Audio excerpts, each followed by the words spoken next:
So I'd like to introduce myself. My name is Sa'ank. My friends know me as New York, and I'm here interviewing Professor Rinaldo Santos. Professor, how you doing today? Excellent, my brother. Thank you for having me here. All right, well, that's wonderful. Now listen, Professor Rinaldo, we found a fight that you did back in Brazil as a blue belt. It's my understanding that that fight had no time limits and no rules. Is that right? Yes, this is correct. Oh, wow. Okay. How old were you in that fight? 18 years old, baby. 18 years old? Yes, the video cannot lie. Baby face. Wow. Now, this is what's kind of interesting about this fight that we found. If I'm not mistaken, this is the same fight in one of the first BJJ videos introduced into the U.S. by Renzo Gracie. Now, how did that happen? Look, back of then, they didn't have too much fights like that. Not too like official events. Mm-hmm. So all they have, the ones that you see on the Grace Action video, mm-hmm. all they have MMA Vale Tudo Underground. Okay, that normally the black belts they were able to do it. Can I ask you a question real quick? So what belt level did you typically have to be to fight in that type of Vale Tudo event? Especially for this kind of the rules that you did, you close the doors and the no time limit, no rules. Mm-hmm. You should be at least brown belt. Wow. So how did Carlson Gracie, your professor, let you do this fight?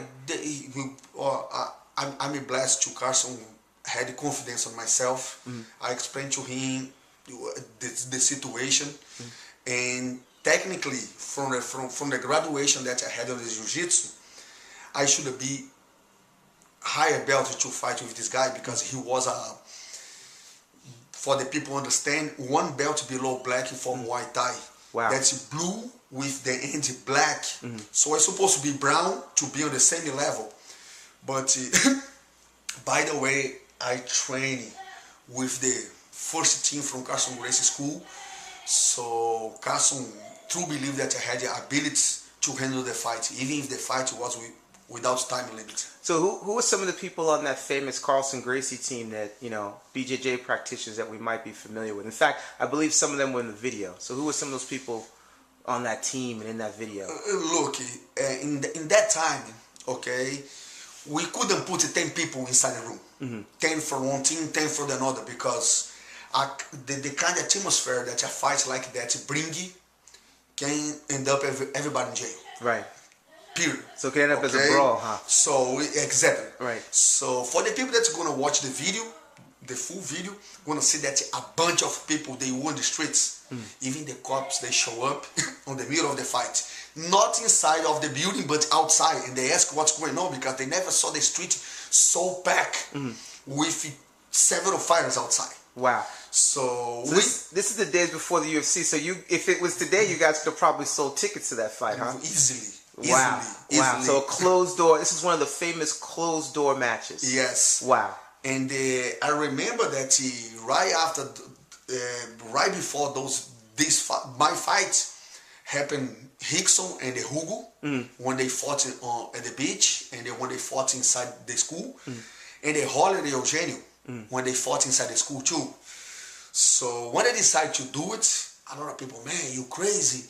How's gonna happen? So when it finally, everything ready to go, we sit and we settle. Said there need to be 3 people from the jiu-jitsu and 3 people from Marco Ruas, that was a mix from Luta Livre and Muay Thai in that time.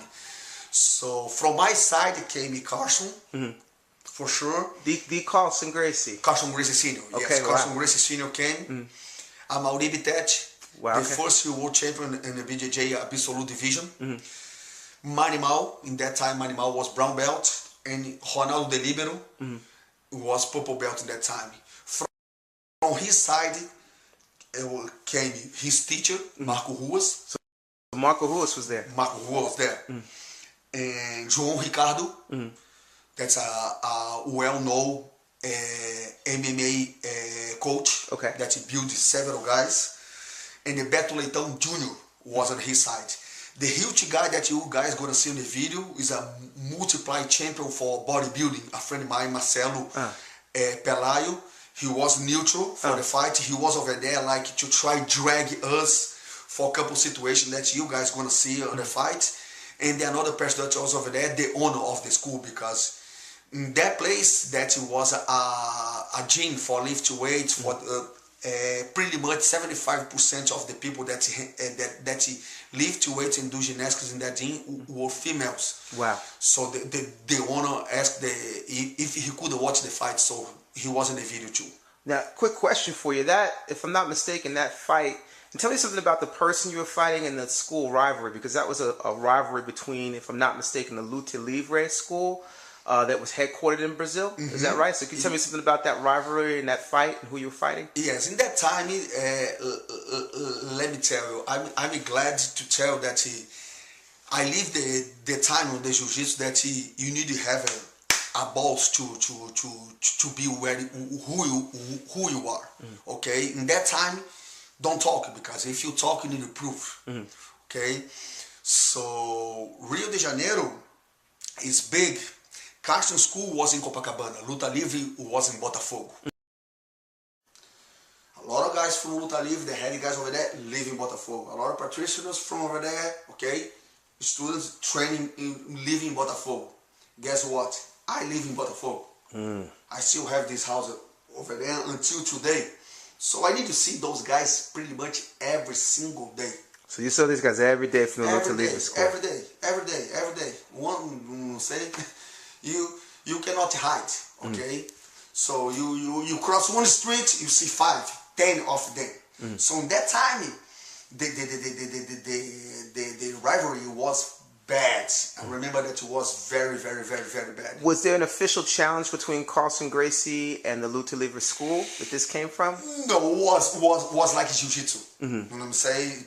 Try to understand one thing. Doesn't matter which school you belong to. Mm-hmm. Or you from the jiu-jitsu or you from the Luta Livre. Mm-hmm. That's the two martial arts that control in that time and fight to head-to-head. Mm-hmm. By coincidence, Carson Gracie School had a huge number of the guys that end up to fight on the Vale Tudo. Okay. So pretty much I need to see the guys every single day, but I gotta look that I never was a guy that chased the fight in the streets. Mm-hmm. Okay. I didn't refuse. Mm-hmm. I don't want to say that I refuse if I have to, but I never chased. So they understood. Was a men's challenge, especially with the rules that we settled, that no rules, no gloves, no time limit. Mm. Okay. And how long did you spend preparing for the fight? 3 months. 3 months. 3 months. 3 months, and we fought for 50 minutes straight without stop. Without stopping. Without stopping. No rules, no gloves. No gloves, nothing. You could do everything. I remember that.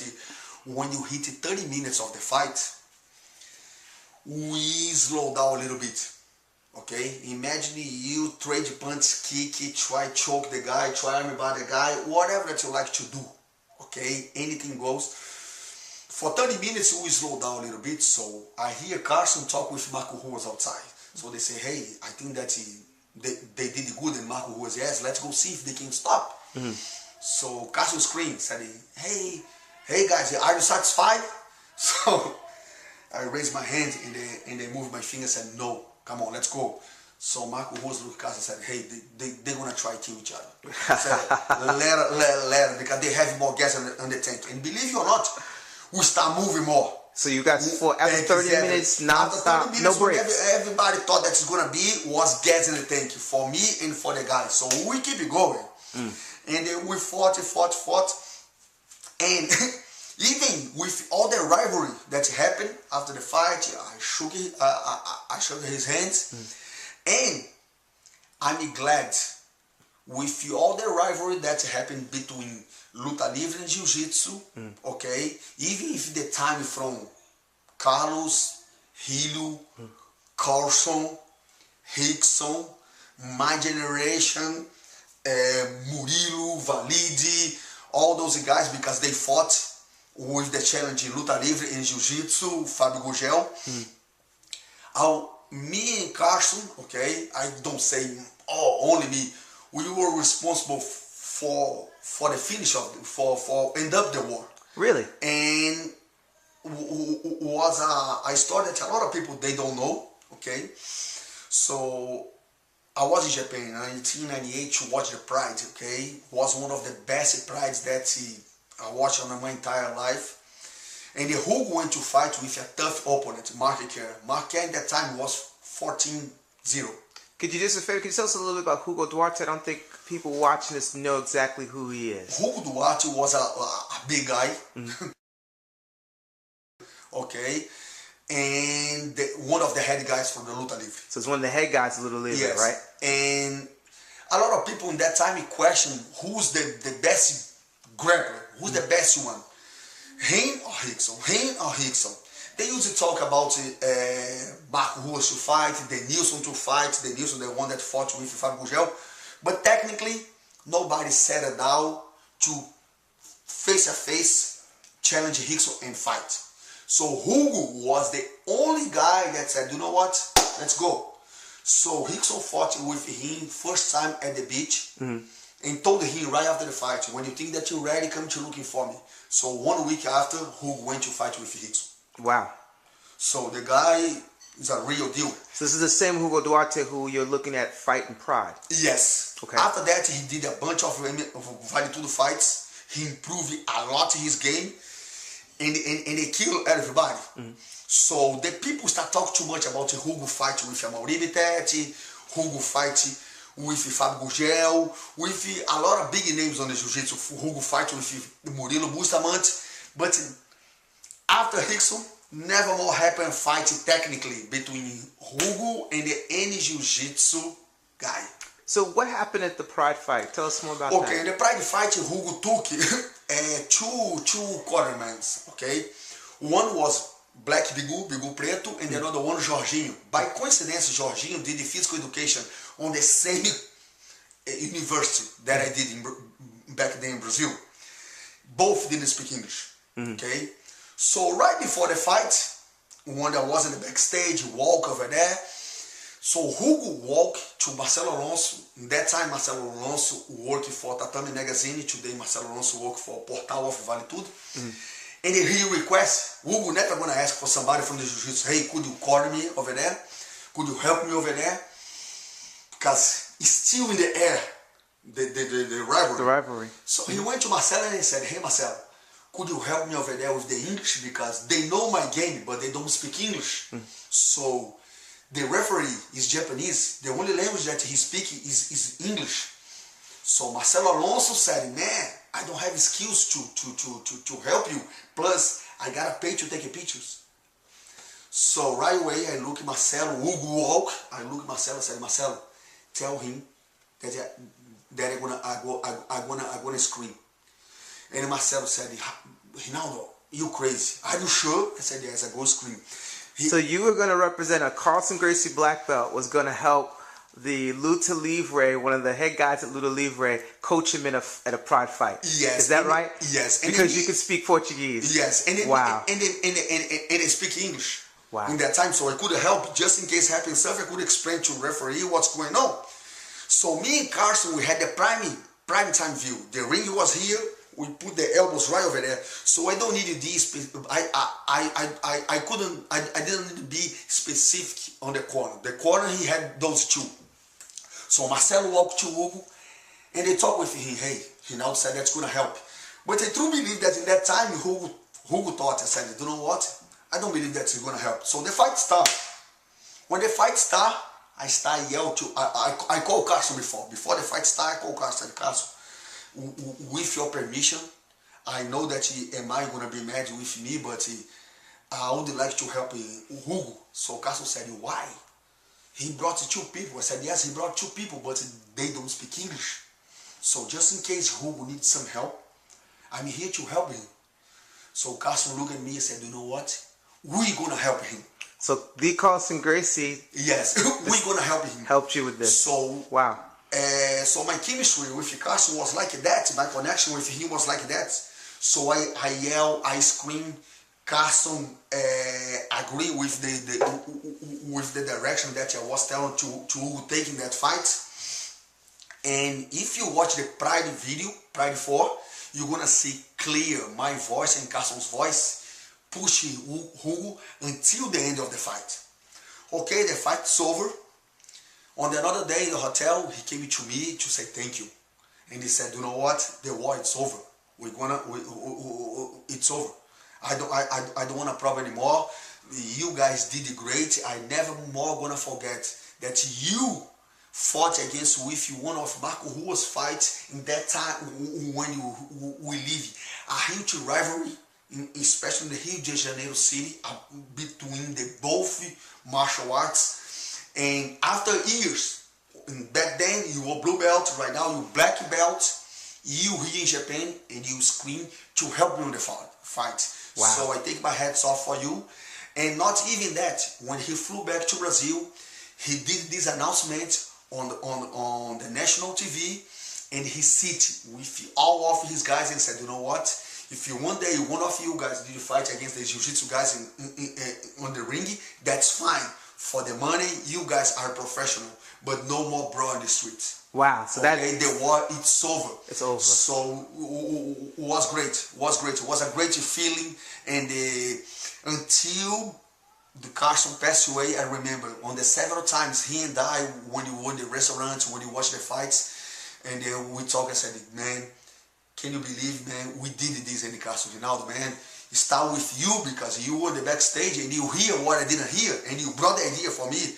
I said, Carson, I'm so glad to make it part of this, you know what I'm saying? Wow, that's phenomenal. Now, let's go back in time, back to the fight. Now, who were you fighting from the Luta Livre school? Can you tell us something about him? Yes, this is Bigu Branco, okay? His name is Carlos Henrique, but his nickname, if you say Carlos Henrique, nobody knows.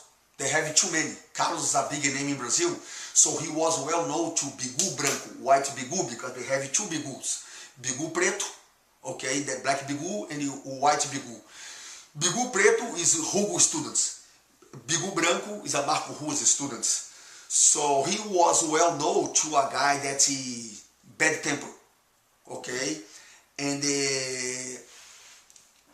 fix his problems with the fist. With the fist. So well-known fighter. Yes, and let me explain one thing for you.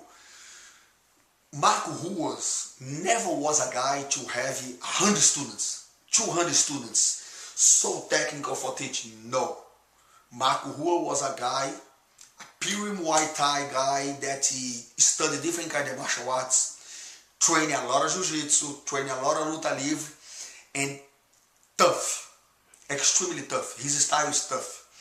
So Marco Ruas was well known in Brazil to start the class, and after 1 month, 2 months, 50, 60 students. Later dropped to 7, 6 on the class. Wow, so he go from 60 students down to 6 or 7. Yes, but one thing, from white to black belts that he had inside the class, they were tough. They were tough. They were tough because they faced Marco Rua 3, 4, 5 times a week, and Marco always play rough with them. Mm-hmm. So for you be for a long time and graduate with Marco Ruas, okay, let's go forget the technique that he's going to give to you. The toughness is unbelievable. It's unbelievable. All they are tough. So I knew that they're going to fight against somebody extremely tough. Mm-hmm. Okay, so the people gave him the warning, said that once when he was playing soccer at the beach, he broke the guy's shin, the guy that played on the other side. So he usually beat guys bigger than him. But I had confidence in myself, so I said for the guys, I said, no problem, man, I'm going to fight. You know what I'm saying? I did not say that I'm going to fight with him in the street. I'm going to fight like a man, without time limit. So nothing more to talk. Wow. Okay? I'm going to talk over there with my hands. So at the same time, the guys from Carson, when they meet the guys that they know from Luta Livre or Marco Ruas, they said for the guys, hey, don't think that Bigu is going to fight against easy fish. Okay? Rinaldo's a blue belt. He's 18 years old, but he doesn't want to surrender. He go until the end, and he has his skills enough to fight. Try to understand one thing. Never Carson going to allow one of his blue belts do this kind of fight if he doesn't have confidence. Right. So that you want to make a lot of people from Luta Livre think twice before thinking that he's gonna beat me so easy. So this wasn't going to be an easy fight for him. Yes. So, Bigu Branco, how many fights how much older was he than you? Wasn't he older than you? Yes, he was older than me, and he was, in that time, I was 70 kilos, okay? And he was 76, 78, so was 80 kilos. Difference, about 16 pounds, 20 pounds. And you can see clear in the video. I don't lie to you. You want to see clear the type of body that I had in that time, the type of body that he had, and he was a man already. Right. I'm gonna start got my main strength, everything. I still have my baby face in that time. Okay, you can see that he was a man already. The age exact that he had in that time, I cannot tell you the difference between my age and him, but at least 6, 7 years. 6, 7 years. I believe that is 6 years. I believe that 6 years. How many? Any idea how many fights he had to you? This was your first fight, correct? It was his first fight too, bro. First official fight. First official fight. Okay. Okay. In the streets all the time, the people, oh man, he fought. Rinaldo, man, you a nice guy. You only fight in the streets. One of your friends over there. This guy all the time he fight. He all the time he ready to punch. I said, okay, no problem. Let's go see when somebody can grab him. Let's go see when nobody gonna split the fight. Let's go see if he wants what I want. Okay? And then we settle and the fights happen. Wow. Now we're really excited about seeing this video.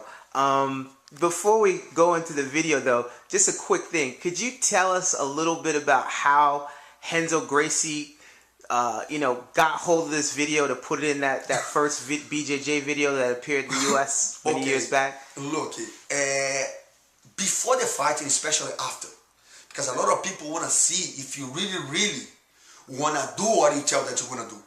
So after the fights happened, people said, oh man, those crazy son of a guns, they fought. Okay, they fought. So a lot of people from the jiu-jitsu start asking to me how happened the fight, everything. So everywhere that I walk, everywhere, to buy bread on the bakery, to restaurants, to nightclubs, everybody asks to me, how happened the fight, how long do it? When I said 15 minutes, the people, Rinaldo, you crazy? Did you get this car from the fight? I said, yes. I said, Rinaldo, man, I can't believe it. They saw me walking the streets, everything. I said, man, you insane. You should have been home and rest. I said, no, man, I'm ready to go. So 1 month after the fight, I had one tournament in Brazil, okay? And I wasn't able to fight because I was recovered with the stitch, couple things. And believe it or not, I want to compete. But Carson said, hold this one, okay? And right after you're going to compete, I said, okay. So I went to help my teammates over there, who was on the front of the arena, Renzo. Okay? Renzo Gracie. Renzo Gracie. So I always had a great relationship with Renzo. Always. Okay? Even if he fought against several guys from Carson, and I was cheers to the guys. Okay? Renzo always had tremendous respect for me and me for him too. Okay? And to tell the truth, Renzo came from where they came from. Okay? So he doesn't like BS and he doesn't like chicken at all. So as soon as I walked to the arena, Renzo, Rinaldo, come here. And the first one he said, congratulations for your fight. Man, you settled everything over there. I like it. How's happening, everything. So he started doing the same question that you did. And he was extremely excited. So when he was extremely excited, suddenly he said to me, Rinaldo, man, you know that pretty soon I'm going to move to New York, okay? So I have a partner over there that you're going to set up my VHS. In that time, DVDs, VHS. Wow. So I would like to see with you, because Carson told me about the fight. So Carson arrived before me in the arena and talked with him. So I would like to see with you, because I truly believe in Carson's words and your words, if you can give me a copy of the tape, okay? And I'm gonna put over there. I said, me, for being everywhere in the world, I said, okay, come on, let's go. You have my permission. I don't need to sign anything. You do it. You do it. And so my word is more valuable than my signature in that time. I said, come on, Renzo, you do it. Wow. You do it. Come on, let's go. Do whatever that you want. So he said, can I have a copy full of the fight for me? I said, yes. So after that, he talked about the fight, and he said, Rinaldo, next time, talk to me about the fight. I said, what I mean? Next time, I'm going to find a place safe for your fight. Yeah, tell us about the place. You were fighting in it looked like a gym. Yes. And it looked... Look, that gym, first floor, okay, was the office. Okay, they have a juice store, and they have the office when you sign, when you got your paperwork, everything. The second floor, that's when the girls do their aerobics. Okay. Okay, that's where you fought. And the third floor, weights. Okay. So my mom that time teach over there in Marco Ruas too. So we had the mats that they put in and put it out every single class because the aerobics wasn't hard floor. So they set up the floors over there, but if you pay attention, they have the dumbbells, okay, the weights on the wall. Yeah, we can see that in the video that the mats are covering the dumbbells on the wall. In the captor building with wood couple the stands for you put the dumbbells over there. We have a mirror over there, window with glass, crazy. So this wasn't the safest place to have a fight, to say the least. Wasn't. I really want to fight, and he really want to fight. And there is no another place in that time for do it. Wow. Okay? So we couldn't, I don't want to lie, we could have done. Could have happened something bad with me, with him in that fight. Thank you, God. Nothing happened. So Renzo said, next time that you're going to fight with him or with somebody else, let me know. I got a safe place for you. Nobody going to stop the fight like this one. Nobody going to stop. And they keep it going. And one thing that was funny, a lot of people that you were outside, they were crazy to see what's happening inside. And they can you imagine, 50 minutes fights, the people wait outside. How long do you think that he lasts one fight in the streets? Right. Okay? You don't see fight more than 2-3 minutes. 2-3 minutes fight in the streets is too much. When you watch Pride, the first round is 10 minutes, man, it's long. 10 minutes, we fought for 50 straight. So the people got insane outside. Insane. Guys with Jiu-Jitsu t-shirts, guys with Luta Livre t-shirts, with Marco Rua t-shirts. So there was almost a brawl outside. and the people screaming. Every time that my face and his face show up in the window, I hear the guys scream, throw him outside, throw him outside. And the guys scream for him, punch him in the face. Come on, let's go. Don't let this playboy from the Jiu-Jitsu beat you. Come on, let's go. So after that, 10, 15, 20 minutes, the cops passed by and said, man, something happened over there. And I hear the cops talk with Manimal, Marco Ruas, and said, hey, what's happened over there? And the guy said, hey, listen, had a blackout on the final of one of the fights in the tournament. So we brought this fight here and nobody can watch. And I hear the police officer say clear in the video, hey, this is not vale tudo, it is. And the people said, no, it's competition, that's it. Competition, no punch, no kicks, only submissions, okay? And you're gonna give the result for everybody right after. I said, okay, no problem, let it go. If you was here in the USA, for sure the cops gonna try go inside to see what's going on. Wow. So let's talk about after the fight. After the fight, what happened between you and Bigu Branco? We shake hands. We shake hands because try to understand. Forever, this guy's gonna respect me. Forever, gonna respect this guy. Okay, it's impossible. One thing is good between the fights. Okay, it's impossible. We punish too much each other. Right. And in the end of the fight, I tell for the guy, hey, I don't like you. No. I need to have respect for this guy. This guy needs to have respect for me. We shook hands. And that was the end of it. We end up, the people clap their hands. You know what I'm saying? And after that, every time that I see him in the streets, and when you work the nightclubs, some people that like to push, like to bring the bad vibrations. Oh, Rinaldo, he's here. Oh, Rinaldo is that. Oh, man, I saw the guy look at you. I said, come on, man. Do you think that this guy need to look at me? Right. We fought for 15 minutes. And 5 minutes later, I passed through the guy, hey, Rinaldo, man, how's everything? You shake your hands, and we shake your hands. So everybody in the nightclub, there are few of people that think, oh, Am I they gonna have unfinished business? No. No. It's so over. it was over. It's over. You know what I'm saying? It's over. So no bad blood between you and the Bigu Branco. No. Okay. And after that, he got a lot of recognition on his circle. I have a lot on my, you know what I'm saying? I truly believe that he improved like a crazy. His skills after the fight, I improved my one like a crazy too. And no talk bad against each other, okay? Castro's relationship with Marcos, great, okay? My relationship with the guys from Luta Livre became close. Right. Became close because I proved in that time that I don't need to keep fighting the street. I don't need to keep looking bad for the guys.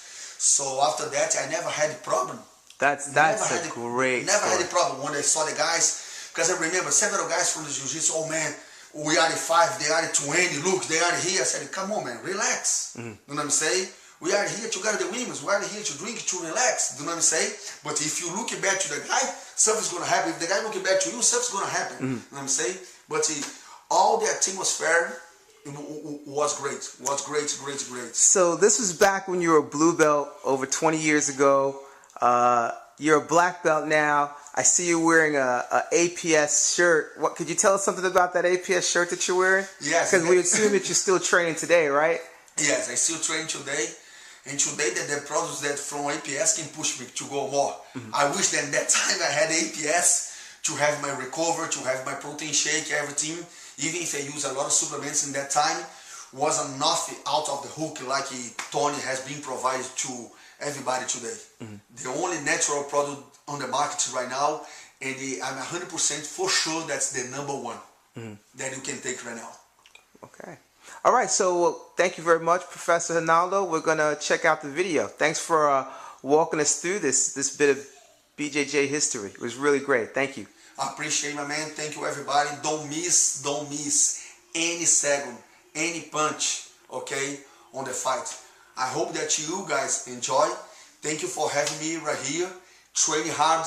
Don't fight in the streets. And above it all, okay, respect everybody till they respect you and say no for the drugs. Thank you, okay? Professor. Thank you.